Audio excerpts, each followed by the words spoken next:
Hello, friends. What a pleasure it is to get to address my good friends in the Diocese of St Asaph from here in my home in the United States, where I now spend most of my time riding horses and shooting off my cowboy gun.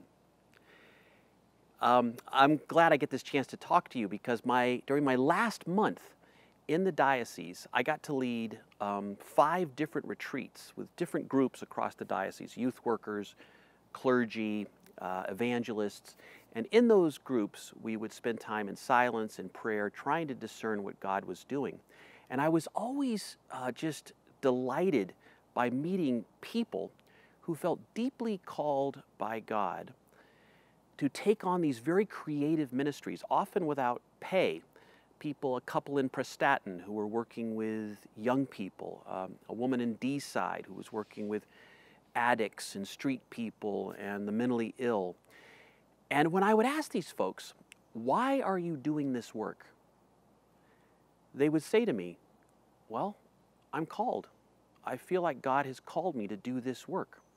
And then, to be honest, I would say to them, why are you doing this work in the church in Wales? I mean, there were other denominations you could be doing this in that might give you more support, more money. And they would say to me, well, I'm called to the church in Wales. God wants me to work for this church. God has a vision for this church. And I heard this from many different people that last month there in these retreats, people called with beautiful visions to work on the margins of society to make something happen.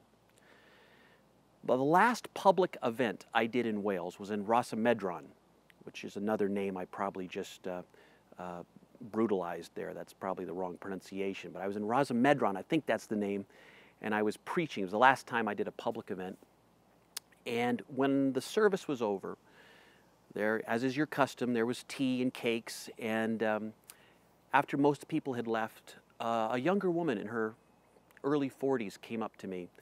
She was visiting from the south of Wales, and she heard I was preaching. She came to watch it, and when the service dispersed, she came up to me and said, I had a vision from God that the resurrection and reformation of the church in Wales was going to begin in the north. And she said, now, after sitting in this service and talking to people, I believe it's already happening. Now, I don't know if what this woman said is true. I don't know if she's projecting or manipulating something. But I choose to believe her. And the people I've met with dreams that were given to them by God, who are working often without pay to do this good work for God, also believe that something new is happening. So this is your choice. This is the decision you have to make. Is the church dying, or is it being reborn? Is this a time of despair or a time of great creativity? The choice is yours. But my experience is something new is happening. Do you perceive it?